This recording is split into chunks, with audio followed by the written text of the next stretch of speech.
I took the night guard job at the city museum because it sounded easy.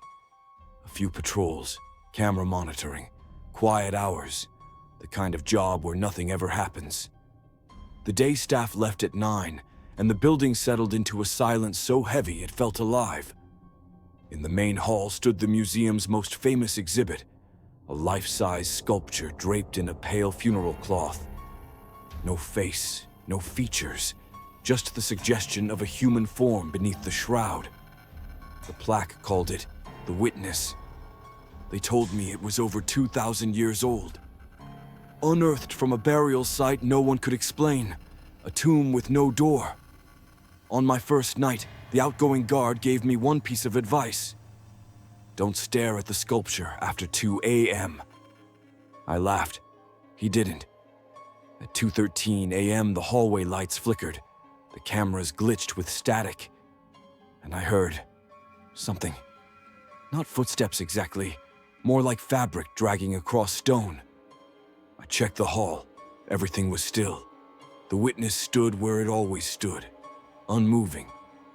But I walked away with the distinct sense of being followed. On the third night, I paused at the sculpture. I don't know why.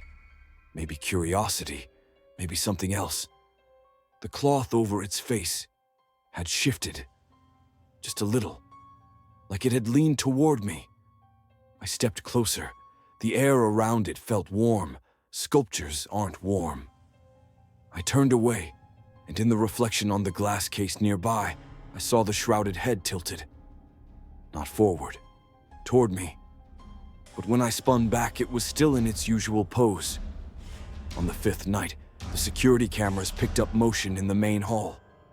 Slow, deliberate, something tall, slender, white moving through darkness. I watched the playback. The Witness was walking, not smoothly, more like it was remembering how, but only when unseen. I realized then the meaning of the old guard's warning. It only moves when you look away. On my final night, I heard footsteps behind me. Heavy, dragging. I didn't turn around.